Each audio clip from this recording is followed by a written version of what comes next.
दादा गुरु जगत में हर कोई जीव हर कोई चीज़ पा नहीं सकता है। पाने के लिए उसकी बहुत सारी ख्वाहिश होती है, बहुत कुछ पाने की संभावना वो करता रहता है, लेकिन उसको मिलता है उसके पुरुषार्थ के बल पर, उसके भाग्य के बल पर। प्रभु महावीर देव जिन्होंने पुरुषार्थ किया, जो पुरुषार्थ अपनी वास्तविकता थी उसका किया, जो उसमें था वही उसने पाया। आत्मा में परमात्मा छुपा हुआ था, वो परम पद उन्होंने पा लिया। यदि आत्मा में परमात्मा नहीं होता तो इतना पुरुषार्थ भी वो नहीं करते। लेकिन वो सत्यवाद की परंपरा, वो सत्य ऐसा जुड़ा कि उनकी एक फिक्स एक मेंटालिटी हो गई कि इसके सिवा मुझे कुछ पाना नहीं। एक सिंपल बात है, एग्जाम्पल के स्तर पर एक फूल होता है, छोटा सा बीज होता है, उस बीज को जमीन की यानी कि मिट्टी पर जमीन में दबना पड़ता है। उसको अदृश्य पता नहीं है क्या है, दृश्य में वो बीज है, बीज वो दिखता है, अदृश्य क्या है उसे पता नहीं। अदृश्य देखने जाए तो वो फूल बनने वाला है, उसके ऊपर तितलियां बैठने वाली है, उनकी सुगंध आसमान में उठने वाली है, हवाओं में वो लहर के साथ वो फूल नृत्य करने वाला है, एक कुदरत का सौंदर्य बनने वाला है। लेकिन इस पुष्प को यानी कि इस बीज को पता नहीं है, यानी अदृश्य उसे दिखाई नहीं देता, दृश्य दिखाई रहा, पुष्प बनता है तब उसे पता चलता है कि मेरी ये भूमिका है। कहने का मतलब बीज होना वो इतना महत्वपूर्ण नहीं है जितना पुरुषार्थ और संघर्ष करना महत्वपूर्ण है। बीज होने के नाते उनको दृश्य है जो दिखाई दे रहा है, लेकिन बीज होने के बाद उसका पुरुषार्थ न हो, उसके पोपड़े फाटने का। बीज होने के बावजूद उसको डटना है, वो बाहर कैसे आएगा? संघर्ष के बिना। बीज होने के बावजूद भी उसे धूप में भी रहना है, बाहर आने के बाद हवाओं में तूफानों में खड़ा भी रहना है। ये जो सारी परिस्थितियां हैं ये संघर्ष के स्तर पर। अकेला बीज होता है तो वो पूर्ण नहीं है, वो नाश भी होगा, लेकिन बीज होने के बाद उसको अपनी संभावना पूरी करनी है, उनमें रही हुई उपलब्धियां उसे पूर्ण करनी है। तो जो बीज है वो हमारी आत्मा है। प्रभु महावीर की आत्मा थी, ऐसे प्रभु महावीर ने पुरुषार्थ किया, पुरुषार्थ करते करते उनने अपना अदृश्य था उसे पा लिया। अदृश्य क्या है? उसकी आत्मा के गुण जो नहीं दिखाई दे रहे, कई लोगों उनको दिखाई दे रहे। उनके लिए जो अदृश्य था वो अनुभव में और सोच में, श्रद्धा में दृश्य हो गए, और दृश्य के सहारे उन्होंने खोज शुरू कर। अब जब उनके केवल ज्ञान के स्तर पर पूरे विश्व में रही हुई घटनाएं, पूरा विश्व उनको आंखों के सामने दिखाई दे रहा है, उन्हें कोई लेना देना नहीं, वो अपने आप में अपने अस्तित्व को परिपूर्ण उन्हें पा लिया। एक बीज होना वो आवश्यक नहीं, बीज आगे निकल के फूल तब बनता है। आत्मा संसार में रहती है, भटकती है, संसार में रहने के बावजूद उसका एक विकास होता है, और वो विकास उसका रूप प्रकट कर देता है। हमारे यहाँ धर्म का विकास सोच से बताया है, विचारों से बताया है। धर्म करने वाला व्यक्ति अपनी आत्मा को परमात्मा बना सकता है कि नहीं बना सकता? दीपक की ज्योत वो उठ रही है आसमान को छूने के लिए, लेकिन वो ज्योत ही नहीं रही तो हाँ, न उजाला, न सुकून, न मंगल, न आसमान की उड़ान, ज्योति नहीं है तो ये कुछ नहीं। ज्योत थी तो सब कुछ था। एक आत्मा वो अपनी ज्योत, अपने प्रकाश, अपने विकास को यदि उठा सकता है तो आसमान की ओर ही हो सकता है, नीचे कभी नहीं जाता। ज्योत कभी नीचे गई? दीपक की ज्योत कभी नीचे गई? दीपक होगा, लौम होगा, दिया, बाकी सब कुछ है, उजास नहीं है तो हो ही नहीं सकता। आत्मा यदि यानी कि विचार के स्तर पर यदि धर्म जुड़े, विचार के स्तर पर वो कहीं सत्य को अपनाने की कोशिश करे, तो उसके जीवन में वो हर प्रतिदिन विकास के स्तर पर आगे बढ़ेगा, यानी कि उपलब्धियां को पाएगा। तो विकास सोच से बताया है। तो सोच किसके सहारे है? हमारे पास दो चीज है, या तो हम आत्मा है या तो हम शरीर है। हम आत्मा है तो क्या करते हैं, और शरीर है तो क्या करते हैं? एक पंथ में, हिंदुस्तान में एक संप्रदाय है, उस संप्रदाय को लेके उनको यदि सन्यासी बनना है और वो सन्यासी सही बनना है स्पष्ट रूप से, तो उसे 3 महीने की ट्रेनिंग दी जाती है। 3 महीने के बाद सन्यास, ज्यादा नहीं।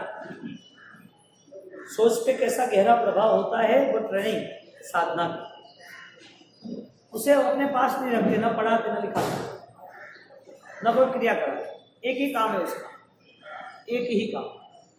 3 महीने तक उसको स्मशान में जितनी चिता जल रही है वहां देखना, उसको बैठ। कितने महीने? 3 महीने तक हर चिता को जलती हुई देखना। देख, शरीर ये राम, ये नाशवंत है, इसका कोई भरोसा नहीं। तेरे विचारों में 1 दिन 2 दिन नहीं, 90 दिन तक तुझे ऐसे रोज के 15, 20, 25 हर कोई जो मृतक अवस्था में है, ऐसे हर कोई डेड बॉडी को तुझे देखना है जो जलती हुई है, जो जल रही है। देखना ही पड़ेगा, नहीं चलेगा। वहां से वो डर गया तो क्यों डरा? भयभीत क्यों हुआ? वहां से डरने की वजह क्या है?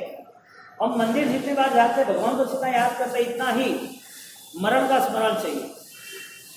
मृत्यु शनै शनै समीपे, क्योंकि मृत्यु याद नहीं है, इसके लिए तो इतनी संकलेश है। आप सोचो कि जिसकी मृत्यु करीब आती है वो क्या चाहता है? जिसकी मृत्यु करीब आती है वो क्या चाहता है? उसे क्या दिखता है? वो क्या करना चाहता है? भगवान का नाम लेता है। हाँ, मृत्यु करीब आती है, बीमारियां शुरू हो गई, पीड़ा शुरू हो गई, और मृत्यु इतनी करीब आ गई, तो करीब आने के बाद करता क्या है? यहां से किसने बोल दिया कि अभी पूरे बंबई में वायरस शुरू हो चुके थे और फाइनल है, यहां से हम कोई भी चीज को क्रॉस नहीं कर सकते, ना पूना, ना भाईंदर, ना दूसरी कोई भी जगह। और वहां से क्रॉस किया तो मरना ही है, नहीं क्रॉस किया तो 2 दिन में मरना है, वहां जाके तुरंत मरना। 2 दिन में 48 घंटे में उसको नींद आएगी कि नहीं आएगी? उसके परिवार में उसका जो भी व्यवहार है, परिवार में जो भी उनकी जिम्मेदारी है, वो कितना संभालेगा?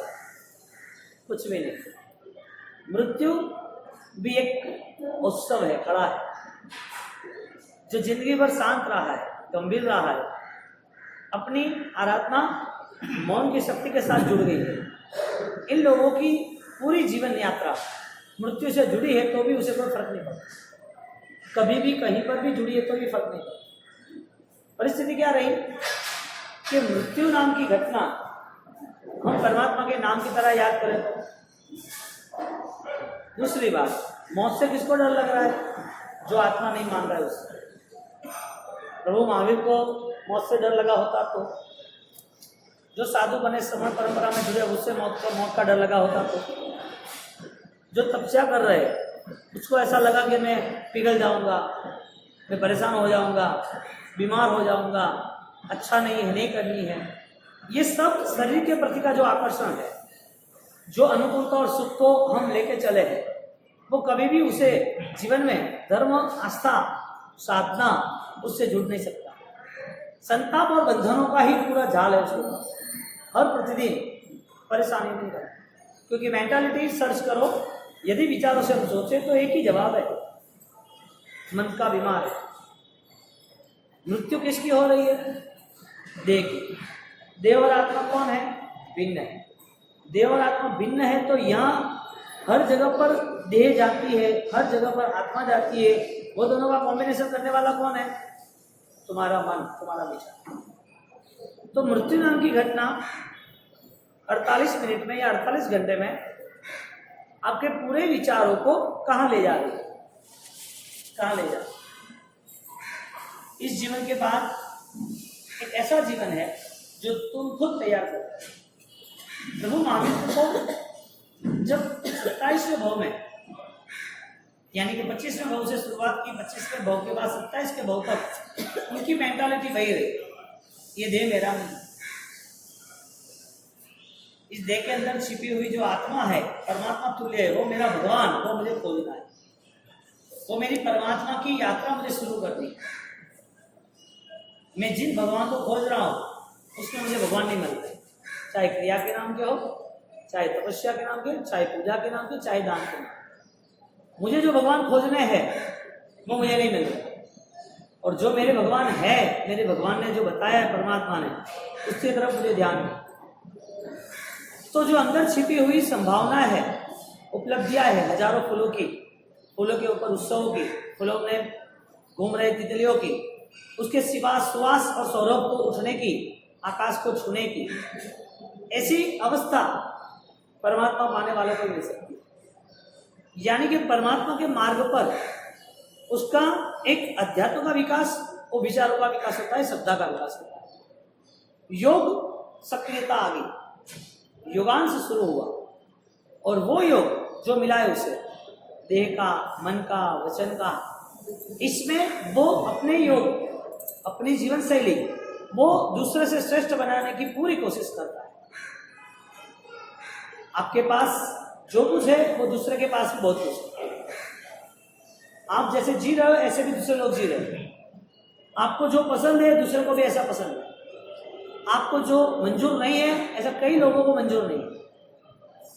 तो जानवर की दुनिया देखो तो उसके पास भी तुम्हारी जैसी ही व्यवस्था है।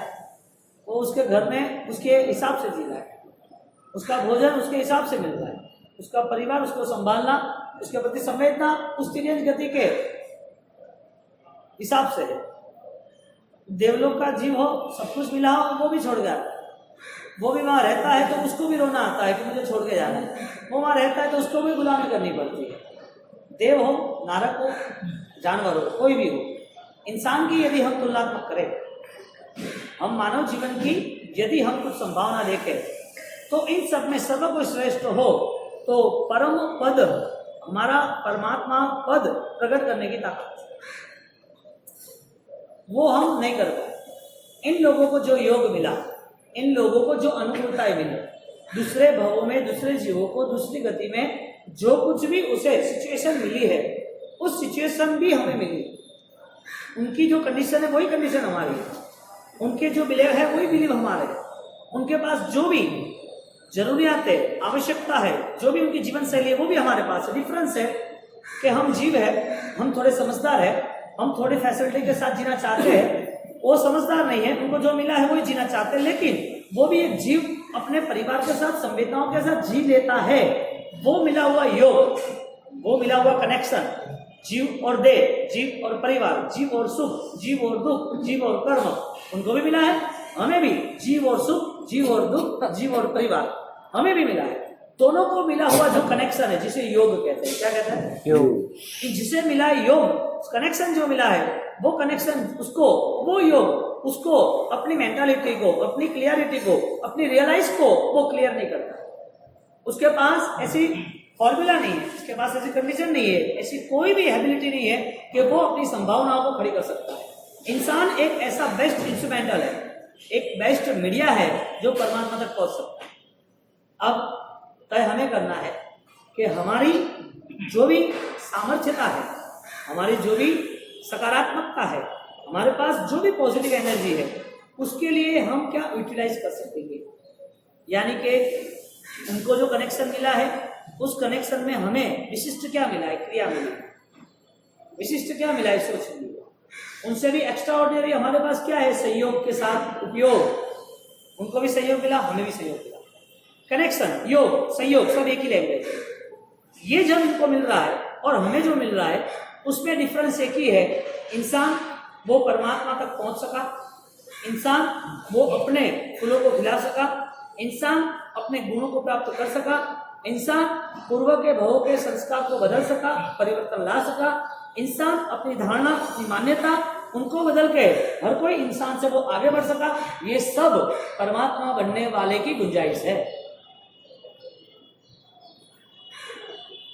अब जो परमात्मा को जानने के बाद भी अपने परमात्मा को ना खोजे, अपने देह रूपी इस देवालय में जो शिवालय, इस देहालय में, इस देह के रूपी शरीर में, इस मंदिर में अंदर बैठा हुआ परमात्मा जो आत्मा है, उसकी खोज ही ना हुई तो प्रभु महावीर का शासन हमें अनंत काल तक मिलना बहुत मुश्किल है, नामुमकिन।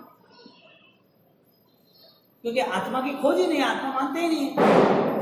आज जब सूत्र प्रकार में जब स्टार्टिंग हुई नियति, ज्ञान, क्रिया, तो उसके फर्स्ट रेफरेंस में ही शुरुआत की है, शुरुआत में ही ये बात करी है कि आप क्रिया किसे मानते हैं?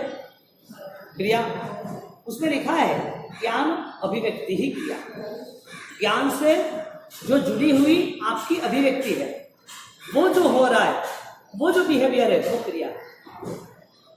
अब मुझे वो बताओ कि क्रिया का जो बेस है, उस बेस को लेके हम कंप्यूटर की तरह, इलेक्ट्रिक की तरह यंत्रवत जी रहे हैं। प्रभु महावीर ने तो ये बताया नहीं है, ज्ञानी गुरुओं ने ये बताया नहीं है, शास्त्रकार ये बता नहीं रहे हैं, तो धर्म किसे कहेंगे? हाँ, किस वजह से परमात्मा महावीर 25वें भाव 27 भाव की पूरा मेथड, पूरा कॉन्शियस लेके चले? देह मेरा नहीं, अध्यात्म के स्तर पर ये नहीं सोचा तो देह के लिए पूरा जीवन समाप्त हो जाएगा। यानी देह पे रुकी हुई दृष्टि, उस पर इतना सारा जोर, इतना दबाव, इतना सारा उनका विजन बन गया देखने का कि वो देह के पार आत्मा को देख ही नहीं सका। देह दिखता रहा तो उसके लिए सुख, दवाइयाँ, खाना पीना, साज सज्जा, श्रृंगार, अनुकूल प्रतिकूल, मान अपमान, सम्मान, सब कुछ चैनल हमें आत्मा से दूर करती है। अब घटना क्या घटी? क्रिया करते रहे, धर्म प्रवृत्ति चलती रही, दिन बहते गए, मृत्यु सामने आई तो हम रोते रहे। यदि आपके पास सच्चाई है तो रोना क्या है? आपने ढंग से आराधना की है तो मृत्यु वो निश्चित है, देह की है, आत्मा की तो है ही नहीं। तो आत्मा की यदि मृत्यु न हो और आत्मा की मृत्यु हम यदि मान ले तो हम भविष्य में कहाँ जाएंगे, कैसे? एक जीव यदि अन्य अन्य गतियों में, अनेक अनेक भावों में, अनेक अनेक देह को यदि धारण करता है तो आत्मा को इतने सारे सुख दुख मिलते हैं, तो इस सुख दुख की वजह क्या? कोई तो वजह होगी ना। भगवान महावीर कह रहे हैं, तुम जितने सुखों को पसंद कर रहे हो, तुम्हारी चॉइस जहां पर रुकी है वो चॉइस के सामने तुम्हें बिल पे करना पड़ता है। तुम्हारी चॉइस के सामने तुम्हें बिल पे करना पड़ता है। तुम्हारी चॉइस क्या है? सेट आए रेसी की, ओके डन, अच्छी से अच्छी आपको जगह चाहिए, पेमेंट दे दो, फ्लाइट पे जाना है, पेमेंट दो, कपड़े चाहिए, पेमेंट दो, अच्छे मॉल में अच्छी चीज चाहिए, पेमेंट दो। जो कुछ भी आपको करना है बिना पेमेंट के कुछ नहीं होना, और बेहतरीन होगा तो और ज्यादा पेमेंट। संसार के कोई भी व्यवस्थाओं में, संसार के कोई भी पापों में यदि अनुकूलता मिल ही रही है तो समझ लेना कि उसका पेमेंट है। सुख इधर रखो, सुख के सामने 18 पाप रखो। आज सुबह ही व्याख्यान में बोला कितने सुख। अब प्राणिपात, निष्ठापात, अधर्तदान, मिथुन, परिग्रह, क्रोधमान, माया, लोभ, राग, द्वेष, सब सुख चाहिए। 18 पाप किए बिना एक भी सुख मिलेगा। जिसने सुख की व्यवस्था बनाई है, सुख के लिए गतिशील हुआ है, वो सुख के सामने उसको पेमेंट देना ही है। संसार में यदि हम कोई भी चीज लेते हैं तो पेमेंट देते हैं, सुख लेते हैं तो पेमेंट देना है। कौन सा पेमेंट? सुख के सामने दुख, और समझदारी के साथ धर्म के नाम का दुख, तो दुख के नाम में सुख। अब सुख हमें चाहिए तो धर्म करना था जो अध्यात्म के स्तर का था, दुख नहीं चाहिए तो भी धर्म करना था। अब इसी प्लानिंग सोचो कि तुम्हें अच्छी होटल में जाना है और खाना खाना है। अच्छी होटल में गए, तुम्हारी चॉइस का, तुमने खाना खाया, अच्छी टॉकीज में गए, खाना खाया, अच्छे कपड़े पहने, अच्छे गहने लिए, चॉइस लेवल अच्छा, आपका घर वगैरह सब कुछ आपने देखा, पेमेंट किया कि नहीं किया? यानी उनने जो तय किया वो किया कि तुम्हें पसंद है वो किया? तुम्हें पसंद भी है और उन्होंने तय भी किया। 5000 के कपड़े हैं, तुम्हें पसंद है, तुमने तय किया, उन्होंने जो तय किया वो भी तुम्हें पेमेंट दिया। 5000 के यदि कोई भी कपड़े आप पहनते भी हो या फिर आप 2-5 करोड़ के घर में रहते भी हो तो वो कॉस्टली था इसके लिए नहीं, वो कॉस्टली था इसके लिए तो आपने दिया, लेकिन आपको भी पसंद था। यानी आपने पेमेंट दिया, बोलो छोटी चीज का या बड़ी चीज का पेमेंट आप देते हो, अब वो सुख जो है आपको चाहिए, रहने का, लोभ का, राग का, वो अनुकूलता चाहिए जो खाने पीने की हिंसा के नाम है। अब उसके पीछे, सुख के पीछे जो दुख छिपे हुए, वो दुख का बैलेंस कौन क्लियर करेगा? जिसे दुख देके हमने सुख पाया है, उसको सामने पेमेंट दुख को देना पड़ेगा ना। आपको पीड़ा और व्यथाओं में जीना पड़ेगा। सुख के सामने दुख यदि आपको पसंद है तो जितना भी सुखी तरह से जीना हो उतना जियो, क्योंकि सुख पाने के लिए अच्छा पाप निश्चित है। एक भी पाप को छोड़ के तुम सुखी नहीं बन सकते। हमारे ज्ञानी के मार्ग पर 18 पाप छोड़ के ही सुखी बन सकते। अब हम किस ज्ञान की बात कर, किस क्रिया की बात कर, किस धर्म की बात कर रहे हैं? 24 घंटे हमारी मेमोरी क्या यूज हो रही है? हमारी मेमोरी का कोई यूटिलाइज तो होगा ना। एक आदमी गुंडा है, डकैती है, क्रिमिनल है, खूना मर्गी करता रहता है, उसके दिमाग में एक ही चलता है, कौन सी नई दुकान है, कौन सा हफ्ता सेट करूं, चीटिंग गेम इलावा कोई बात नहीं। उसको समझो कि गणपति जी का आया, 14 दिन उन्हें भक्ति कर ली, प्रार्थना कर ली, नवरात्रि आया, 9 दिन उन्हें भक्ति कर ली, उपवास की प्रार्थना कर ली। 10वें दिन उसका काम क्या है? गणपति विसर्जन 15वें दिन बाद उसका काम क्या है? क्या करेगा वो? हाँ, पहले जैसे कहने का मतलब बाह्य प्रवृत्ति कोई भी हो, आचरण कैसा भी हो, अंतर क्या है, आंतरिक क्या है? क्योंकि तो बाह्य प्रवृत्ति के बाद अंतर भी आपका उसके साथ जुड़ा रहता है। तो आपने जो बाह्य प्रवृत्ति की है उस टाइम भी आपका मन तय था कि ये खत्म हो और मुझे हफ्ते लेने, मुझे डेकटे करनी, मेरा क्राइम शुरू। एक आदमी धर्म में जुड़ता है, उसका कोई योग का, उसकी आराधनाओं का विकास नहीं होता है, और वो विकास न होने की वजह धर्म प्रवृत्ति चलती रही, मन संबंधी परिवर्तन नहीं आया। प्रभु महावीर ने 27 भव में 25वें भव में ऐसी फाइट थी जिसने उन्हें तय कर दिया ये देह मेरा नहीं है, अनित्य भावनाओं को स्थिर किया, रिजेक्ट, डिलीट, है कोई यहां से, उठाओ यहां से, नहीं चाहिए। कितना बड़ा संघर्ष अनंत काल का। पूर्व के हर कोई भाव में सुख ही पाया है, सुख ही पाने की कोशिश थी। छोटा मोटा कोई भी भाव, कोई भी जीव को मरना पसंद नहीं है, दुखी होना पसंद नहीं, कोई भी जीव को। मच्छर यहाँ बैठा है, लहू मिल रहा है, आप उसको उड़ाओ, क्या करेगा वो? लहू चूसता रहेगा और मर जाएगा कि वो उड़ जाएगा वहां से? क्यों? जीना सबको पसंद है। छोटा भी कोई भी जीव देखो तुम, चाहे चींटी वहां पड़ी है, तो चींटी यहाँ पड़ी ना, आपने उसको फूंक मारी, हाथ या कपड़े या कागज से कोई भी टुकड़ा आपने थोड़ा सा भी हिलाया, कैसे डरेगी, कैसे भागेगी? एक छोटे से शक्कर के पीस पर राई जैसा दाना है, शक्कर के पीस पर आप एक जगह पर रखो जहां पर चींटियां इकट्ठी होती जा रही है, और जो चींटियां इकट्ठी होती जा रही है वो चींटियां इकट्ठी होते होते वहां आपने देखा कि चींटियां है, आप थोड़ी सी फूंक लगाओ उसको खिसकाने के लिए, जीव दया करिए, वो क्या करेगी? कितना फास्ट मूवमेंट है उसका, कितना जल्दी भाग रही है। क्यों? उसको लगा कि मुझे मौत, मुझे कोई परेशानी, इतना जोर से हवा का भार आ गया, हवा का झोंका आ गया, वो डर गई। छोटा सा कीड़ी का शरीर, उसमें भी उसका कैसा आत्मा, इतना बड़ा शरीर कैसा आत्मा, हाथी जैसा शरीर कैसा आत्मा, देवों का वैक्रिय 1 लाख योजन का शरीर कैसा आत्मा, आत्मा है कहाँ? चींटी जैसा है, हाथी जैसा है, देव के शरीर के लाखों योजन जैसा है, आत्मा है कहाँ और है कैसा? आकार ही नहीं, निराकार है। तो ये सारा रहता कहाँ है? आत्मा रहता कहाँ है? यहाँ पर ज्ञान से जुड़ा हुआ व्यक्ति वो अनुभव से आत्मा की बातों को पहचान सकेगा। कोई शास्त्र तुम्हें थोड़ी बहुत देगा, शास्त्र है वो तुम्हें ऐसा थोड़ी अनुभव कराएगा कि ये आत्मा देख, शास्त्र है, गुरु महाराज है, वांचना है, ये सब तो सिर्फ एक माध्यम है सुनने के और कहने के। लेकिन जब अनुभव करना हो तो आत्मा है, मान लिया, सुन लिया, पता क्या चला? आंखें बंद करके मौन में, एकांत में, थोड़ा गहराई में जाके हम सोचे कि हमें आत्मा के स्तर पर पहुंचना है कि नहीं पहुंचना है। प्रभु महावीर ने कितने समय की फाइट दी? आत्मा को न मानने वाला व्यक्ति वो फाइट नहीं दे सकता, वो अपने जीवन में त्याग नहीं कर सकता, वो अपने जीवन में छोटा भी कष्ट सहन नहीं कर सकता, वो अपने जीवन में कष्ट को डर के उसे ऐसा ये नहीं ऐसा नहीं करना, तो वो सहारा लेता है। हम कुछ भी नहीं करते, थोड़ा कुछ तो करेंगे।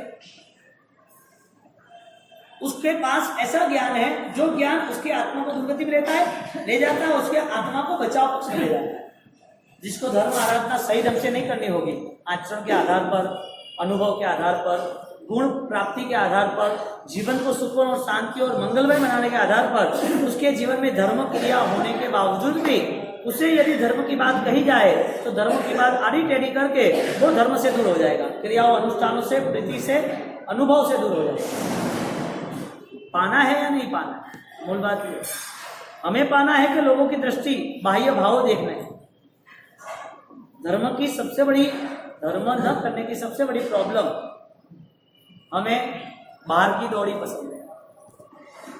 हम जो आराधना कर रहे या नहीं कर रहे, लोग क्या करते हैं वो पता है, लोग क्या करेंगे वो हमें पता है। एक ऐसी बात है, हमारा खुद का कोई आयाम नहीं, कोई पता नहीं, और दुनियादारी में हमें ऐसा लगा कि ये अच्छा, ये बुरा, ये करा, इसे क्यों नहीं किया। ज्यादातर आप देखो संसार में रहा हुआ व्यक्ति यदि जिंदगी भर उसे धर्म की क्रिया की होती, शायद जिंदगी भर सामायिक हो, प्रतिक्रमण हो, जाप हो, पूजा हो, सब कुछ किया होता, ये सब करना और इस करने के बाद उसका लिस्ट लगाया होता। ये सब लिस्ट लगाने के बावजूद या तो लिस्ट लगाने के बाद उसने पुरुषार्थ सिर्फ 1% यदि सोच के सहारे आत्मा का किया होता तो भी सफल हो जाता। कौन सा, क्यों ऐसा? क्रिया करने वालों के पास ज्यादातर रिएक्शन, 18 पापों का पूरा भंडार भरा हुआ है। क्रिया करने वाले को क्रोध करने का लाइसेंस मिलता है, क्रिया करने वाले को निंदा, ईर्ष्या, कुथली, किसी की दुर्भावनाएं, अपराध भाव, सबका लाइसेंस उसे मिल गया है। क्यों? क्योंकि क्रिया के बेस पर उसको ऐसा लगा है कि मैं सही। लेकिन ज्ञानी कहते तू सही तब बनेगा जब तेरा योग का विकास, गुणस्थाना का विकास, तेरे अध्यात्म का विकास होगा। प्रभु महावीर ने 27 भव में, जब नैसार के भव में सम्यक दर्शन पाया, 27वें भव में तीर्थंकर, 25वें भव में तीर्थंकर नाम कर्म की निकाचना की, तो ये प्रभु महावीर की सेंस क्या थी, किस वजह से उन्हें ये सब पाया। यदि प्रभु महावीर का पंथ सिर्फ पूजाओं के और क्रियाओं के लिए है तो प्रभु महावीर को सच्चाई से कौन मानेगा। हमारे पास सबसे बड़ा एक ही पाप है, देह की अनुकूलता, सबसे बड़ा एक ही पाप। उसको लेके जिंदगी भर अंतिम समय तक हमारी ये व्यवस्था बनी है। एक आदमी बूढ़ा था, 90 साल की उम्र थी, बीमारी बढ़ गई, पीड़ा बढ़ गई, घर वाले इकट्ठे हो गए, दादाजी क्या हो रहा है। दादाजी कुछ बोल नहीं रहे थे और आवाज निकल नहीं रही थी, परेशान थे, सबको देख रहे थे और देखने के बाद वो आवाज निकालने की कोशिश कर रहे, आवाज नहीं निकल रहा था। बेटा बोलना था, नहीं बोल पाए। डॉक्टर वहीं खड़े थे। डॉक्टर ने बोला एक इंजेक्शन आता है महंगा, कुछ पल के लिए वो बोल पाएंगे, कुछ लफ्ज खुल पाएंगे उसको, वो 1-2 मिनट बोलेंगे, ज्यादा नहीं बोलेंगे। बच्चों ने बोला ओके डन, लगा दो इंजेक्शन। शायद कहीं को बक्सा पड़ा हो, चाहे कहीं कोई पेपर पड़ा हो, चाहे कहीं पर कोई प्रॉपर्टी की बात हो, तो बूढ़े बाप को, दादाजी को इंजेक्शन लगा दो। इंजेक्शन था कॉस्टली, लेकिन उन्होंने बोला कि कॉस्टली इंजेक्शन है, 2 मिनट तो कुछ बात करेंगे। डॉक्टर ने बोला मैं लगा देता हूँ। सब घर वाले बैठे। देखो ये अंत समय की घड़ियां कैसी जाती है, जीवन जैसा जिया है ना वही अंत साथ में। हम इतने बाहर की दौड़ लगाने के बाद हम सोचेंगे कि लास्ट में हमारा कुछ, ये वास्तविक निर्माण होना, मन बनाना चाहिए कि आज की मृत्यु है तो आज की एक्टिविटी क्या। यहाँ पर जब उनको इंजेक्शन लगा दिया और इंजेक्शन लगाए तो थोड़े बोलने जैसे हुए, और बोलने जैसे हुए, ऐसे तुरंत ही वो आसपास देख के वो बोलने लगे, तुम लोग सब यहाँ खड़े हो वो गाय तो पूरा घास खा रही है, जाओ बचाओ उसको, बांधो एक तरफ, घास बिगाड़ देगी, घास खा जाएगी। क्या था इंजेक्शन के बाद? क्या था? भगवान का कोई नाम नहीं था, तो त्याग की भावना नहीं थी। अज्ञानता के स्तर पर आप देखो, पूरी जिंदगी पर जो इकट्ठा किया है वही मिलेगा ना। एक छोटा बच्चा जिस क्लास में पढ़ता है उस क्लास का उसे ज्ञान होता है। उसको मैथमेटिक्स सिखाया सेकंड थर्ड में, तो वो इतना ही मैथमेटिक्स करेगा, आगे बड़ा नहीं कर पाएगा। जो सीखा है उतना उसको पता है, जो पता है वही वो करेगा, वो लिखेगा, वो तो सही बात। जिसको जिंदगी भर जिसने जो बिजनेस किया है वही उससे पता है, वही करेगा। वकील वाला को पुलिस का नहीं कर सकता, पुलिस वाला को डॉक्टर का नहीं कर सकता, डॉक्टर वाला को टीचर का नहीं कर सकता। इसी तरह मन ने जिंदगी भर जो इकट्ठा किया है वो करेगा, और करेगा उसके बाद वो आएगा उसके सामने। वो बूढ़ा बोल रहा है इंजेक्शन लेने के बाद कि गाय घास खा रही है, उसको बचाओ, नुकसान हो रहा है, सब छोड़ के जाना है, फिर भी अभी तक 2 पैसे का नुकसान भी उसे भारी पड़ रहा है। सब कुछ छोड़ के जाना है, मौत करीब आ गई, आधा पक तो खबर में है, मर जाना है फिक्स है, सब आसपास में परिवार वाले खड़े हैं, फिर भी चिंता कौन सी है? हाँ, नुकसान की काय की आसान वो भी के कौन सा? नुकसान। जो 2 पैसे का यानी कि 2 रुपये का। इतनी उम्र चले जाए फिर भी उसका मन परमात्मा के नाम पे नहीं लगे, उनकी आराधना अपने आत्मा के लिए न हो। कहने का मतलब जो भी आत्मा व्यक्ति धर्म कर रहा है, धर्म की एक परिस्थिति होती है, धर्म की ऊंचाइयां, धर्म की एक प्रक्रिया होती है।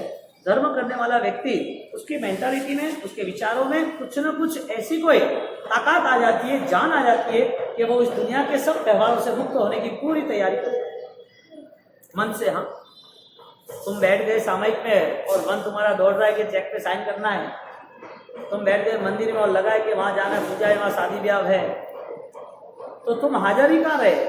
ये तो तुम्हारा पुत्र जड़ शरीर हाजिर रहा, तुम कहाँ हाजिर रहे? तुम्हें जहाँ हाजिर रहना था वहां तुम्हें मन से रहना। यानी भगवान ने मन दंड वचन दंड काया दंड क्या बताया? भगवान ने साधना बताई, तिविहण तिदंड विधियाणम। कौन सा शब्द रखा? तिविहण तिदंड। मेरे से मन वचन काया से જે પાપ થયું હોય તેનું મિચ્છામી। કેમ? શેના માટે આપ્યું આનું મિચ્છામી ગુણ? શું કરવા આપવાનું કામ હતું? મિચ્છામી ગુણ કોણે આપ્યું? મિચ્છામી ગુણ કોણ આપે છે? દેહ આપે છે, વચન આપે છે, મન આપે છે કે આપણી દુર્ભાવનાઓ આપે છે? तो कौन दे रहा है मिच्छामी गुण? मेरे से जो कोई पाप हुए हो, यानी कि मन वचन काया। यदि मन वचन काया हर कोई गति में मिलता हो, आत्मा को हर कोई जगह पर कनेक्शन मिलता हो, वो कनेक्शन यदि उसका चालू का चालू रहता हो, तो उस कनेक्शन के आधार पर इधर मिला हुआ जो धर्म का व्यवहार है, आत्मा का बोध है, यहाँ जो खोज है वो कब पूर्ण होगी? एक बात मुझे वो बताओ, मोक्ष मान रहे कि नहीं? मुक्ति मान रहे कि नहीं? बंधन है कि नहीं? है? सुख दुख है किसकी वजह से? ऐसा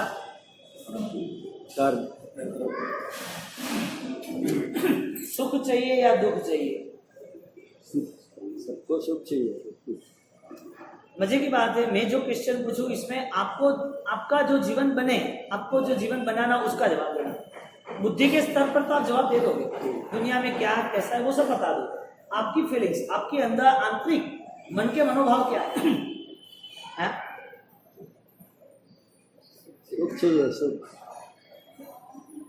एक गांव में अपन मारवाड़ में जाओ અને ઘરે કોમ ગए और काम गए ने ઓપે થાય કે ઘરે 10-15 दिन बाद शादी ब्याह में सब કોમ કરે અને બાને દીકરીને બી લઈને આવો છે કોમકાજ વાસ્તે औरत लुगाई कोई भी અને ઘરે હેંગ કામ કરે, હેંગ घर रेडी करे અને मेलो थे वो लिया वो करूँ सब कुछ और हिका उपरा। वो जो काम करवा आवे वो घर मालिक की तरह सब घर में साफ करे थे बेटा, और कोई आदमी नहीं मिलता तो घर साफ करता कि नहीं करता? थे भी सफाई करता ना, वो भी सफाई करता, आप भी सफाई करते वो भी सफाई करते। लेकिन आप सफाई करते आप मालिक हो इसके लिए, वो सफाई करते नौकर के लिए। सफाई का काम दोनों का है। लेकिन आपको वहां रहना है, उसको वहां से जाना है। सफाई करने वाला व्यक्ति, उसकी मेंटालिटी क्या है? सफाई करने वाले की मेंटालिटी क्या है? कि काम हो जाए, मैं यहाँ से छूट जाऊंगा, मैं छूट जाऊंगी, जो भी यही होती है ना। बात ये बन रही है कि सुख आपकी पाने की यदि मेंटालिटी है, सुख आपको पाना ही है, आपके विचारों के पर आपने तय किया है, तो वास्तविक ये लग रहा है, क्योंकि ज्ञानी ने तो एक तैयार किया है, एक पूरा रिकॉर्ड बनाया है।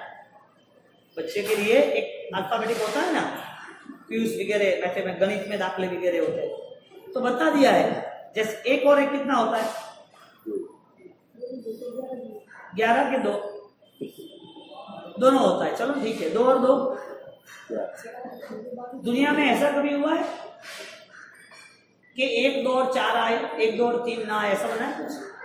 कोई ऐसा है कोई फॉर्मूला? 1, 2, 4, 6, 8 के 1, 2, 3, 4, 5, 6, 7, 8 है। लाइन टू लाइन पूरे सीरियल नंबर है ना, तो 1, 2 वो लाइन टू लाइन आते हैं, 1 के बाद 2, 2 के बाद 3, 3 के बाद 4 आते हैं कि नहीं आते? ऐसा आते हैं ना। तो ऐसा कभी होता है कि 1 को छोड़ के फिर सीधा 2 रखे, 3 रखे, या 3 रखे 4 रखे? ऐसा कभी नहीं होता है। यदि वो लाइन से चलता है, एक सीरियल बनाई हुई है गवर्नमेंट की, यहाँ की व्यवस्था की, ऐसी एक भगवान की सीरियल, भगवान ने एक रूल्स बनाया है। जो नियम गणित के हैं, जो नियम लिखने के हैं, पढ़ने के हैं, उसी तरह नियम कर्मों के हैं। सुख चाहिए तो सामने दुख आएगा, सुख के सामने आपको पेमेंट करना है, ये दुख के नाम का। अब आपको जितने सुख चाहिए, सामने इतना दुख मिलेगा, उससे ज्यादा भी मिलेगा यदि मन जुड़ गया ज्यादा। तो ऐसा कुछ नहीं हो सकता कि सुख भी हम भुगत करें, सुख भी हम पाए और दुख भी ना मिले, ऐसा कुछ नहीं हो सकता। सुख चाहिए या नहीं चाहिए? आपने बोला सबको चाहिए, तो भगवान ने वो फॉर्मूला बनाई थी, सुख के सामने दुख है, सुख भोगने में दुख है, सुख के सामने दुख है। सुख भोगने में जो भी पेमेंट आप देना चाहते हो, वो पेमेंट आपकी कैपेसिटी हो देना। आपको 5,000 का कपड़ा लेना ही है, आपके पास 5,000 रुपया हो तो देना। आपकी ताकत हो दुख सहन करने की, लाठियों के मार, चाकू के घाव, गोलियों की बरसात, आग, चारों ओर कांटे आपको शरीर में लग जाए, आपकी आंखों निचोले, आपको परेशान कर ले, आपके चमड़े उखड़ दे, कत्ल खाने में, आपको बीमार अवस्था में आपको पूरा खेत पूरा करना है, भूखे प्यासे आपको मरना है, इतने सारे दुख यदि आपके इस जीव को वहां जाके उस गतियों में जाके यदि सहन करने हैं, तो यहाँ पर मस्त जीवन जीवो, जो भी मिलता है, जो भी मजा लेनी है, सब करते रहो। क्योंकि आत्मा नहीं मानेंगे तो ये सब तो यहाँ होना ही है। यदि आत्मा मानेंगे तो आत्मा को दूसरी गति में, दूसरी जगह पर नहीं ले जाना, दुख की दुनिया में। अभी हम क्या कंडीशन में आते हैं? हमें सुख तो चाहिए लेकिन दुख नहीं चाहिए। तो फॉर्मूला तो गलत हो गई। आपने बोला कि 1 के बाद 4 लाओ, 3 के बाद 3 लाओ, 3 के बाद 6 लाओ, ये होता है? आपने समझो कि आपने स्पेलिंग लिखा आपके नाम का, एप्पल का स्पेलिंग है APPLE, ओके? आपने EPLE कर दिया तो चलेगा कि नहीं चलेगा? पढ़ने वाला क्या बोलेगा? आपके बैंक के चेकबुक में, आपने अकाउंट में आपके जो सीरियल नंबर लिखने पड़े, आंकड़े लिखने पड़े, उसकी जगह पर आपने ABCD लिख लिया तो रुपीस ABCD चलता है नहीं। ऐसे रूल्स, ऐसी फॉर्मूला धर्म की है। सुख चाहिए कि नहीं चाहिए? सुख चाहिए तो उसके सामने आपको दुख भुगतना पड़ेगा। अध्यात्म के नाम का सुख वो श्रेष्ठ है, वो सुख पाना ही है तो थोड़ा सहन करना पड़ेगा। प्रभु महावीर ने कितना सहन किया? कैसे सहन किया? खा पी के मस्त रह के सहन किया? हा? एक ऐसे परमात्मा तो बताओ जिन्होंने अपना राजपाट छोड़ दिया, जिन्होंने भूखे प्यासे सहन किया, जिनकी तपस्या होने के बावजूद भी लोगों ने लोगों ने परेशान किया, फिर भी उनको ऐसा लगा कम है और ज्यादा मैं मेरे आत्मा को देह से भिन्न करने की कोशिश करूंगा। मेरे देह में जितनी भी परेशानियां, जितनी पीड़ा, जितने हमले हो रहे, जितने लोग मुझे दबा रहे, परेशान कर रहे, मुझे छेद रहे, काट रहे, मेरे शरीर पे आग लगा रहे, कोई भी लोग हो, मुझे मेरे ध्यान से चलित नहीं होना। दुख देह को था लेकिन दुख मन में नहीं था। धर्म करने की पहली शुरुआत ये बनती है, दुख शरीर को चाहिए या सुख आत्मा को चाहिए? दुख आने के नाते हम हमारी पूरी धर्म की व्यवस्था को बदल देते हैं, या दुख आने के नाते धर्म में स्थिर रहते हैं? तो दुख के नाम पर हम बदलाव क्यों करते हैं? तो सोच तो बदल गई पूरी, एक छोटा सा दुख आया तो मन बदल गया ना, छोटा सा दुख आया, मुझे ये नहीं करना है, ये परेशानी नहीं चलेगा। छोटा भी कोई मिसमैनेजमेंट हुआ संसार का तो हमें धर्म छोड़ना, हमारी शादी ब्याह है, हमारा रिसेप्शन है, हमारा ओपनिंग है, हमें घूमने जाना है, हम बीमार है, नहीं चलेगा, धर्म को छोड़ दे। ये क्या घटना हुई, ये क्या परिस्थिति हुई? मन ने धर्म को स्वीकारा ही नहीं, मन ने आस्था को चाहा ही नहीं। यदि मन ये सिचुएशन में आता तो हम परंपरा में देखते कि कई ऐसे हमारे महापुरुष हैं जिन्होंने त्याग का बल बढ़ाया। तो मैं यहाँ से आज से कथा शुरू करूंगा स्थूलिभद्रसूरी महाराज। और वो स्थूलिभद्रसूरी महाराज, उनकी जीवन की जो शैली थी, उनकी जीवन की जो पूरी व्यवस्था थी, यदि हम देखने जाए तो एक आत्मा ने 84-24 के साथ साथ कई आत्माओं को चेंजेस कर दिया। कई आत्मा कैसे? जो 12-12 साल तक जिसके जीवन में परिवर्तन संभव नहीं था, लोग ऐसे ही कह रहे थे, उनके संकल्प बल के आधार पर उन्होंने खुद के साथ कमिटमेंट किया कि कुछ भी हो जाए मुझको बदलना ही है, बदलाव लाना ही है, और बदलाव आ भी। कौन है स्थूलिभद्रसूरी महाराज? स्थूलिभद्रसूरी महाराज कौन है? इनकी इंफॉर्मेशन कितनी है हमारे पास? हम क्या जानते हैं उनके बारे में? हाँ,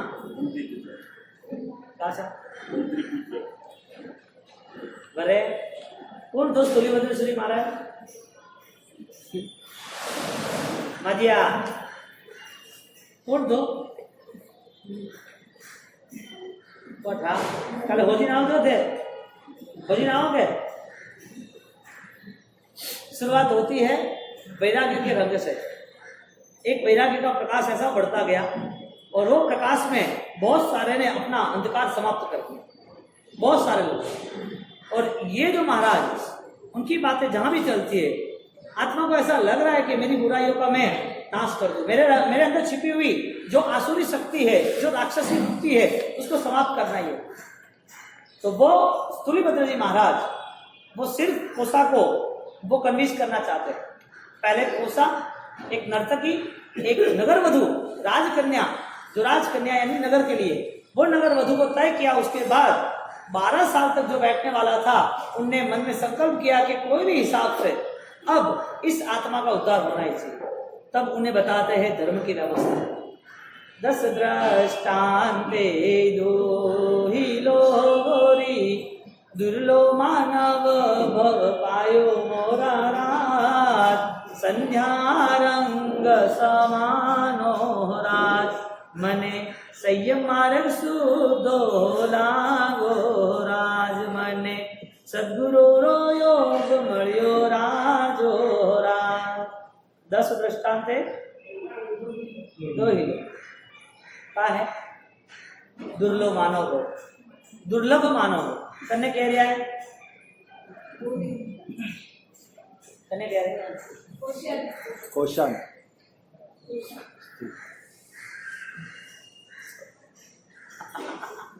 करने के लिए क्यों कह? वजह क्या? 12 साल तक जो जहां बैठा है, वो 12 साल का प्रभाव उसके मनों में से 12 मिनट में निकल गया। लेकिन वो 12 साल नहीं, पूरी जिंदगी जिसके मन में जो प्रभाव है कोसा विषय का, वो पूरी जिंदगी में जो उसका मन था, उस मन को 4 महीने में नहीं, सिर्फ एक ही रात में 4 ही मिनट में चेंज कर दिया। 4 महीना रुकने के बाद, 4 महीना वो महाराज वहां रुके, उनके वहां रुके, लेकिन उनको कोई बोध नहीं दिया। और चौथी 4 मिनट के अंदर जब शुरुआत हुई, तो शुरुआत यहाँ से हुई। मानवता और मानव भाव दोनों दुर्लभ है।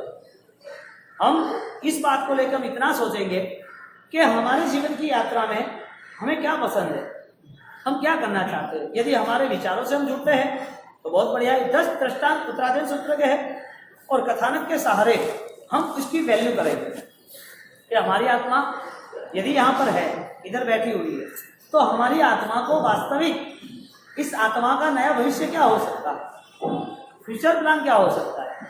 यदि असंभव कहते हैं ज्ञानी, देह और आत्मा का मिलन, पंचेंद्रिय मानव जीवन, पंचेंद्रियपणा, और इस मानव जीवन के अंतर्गत कॉमन है, पंचेंद्रियपणा जानवर को भी मिला है, लेकिन मानव को मिला।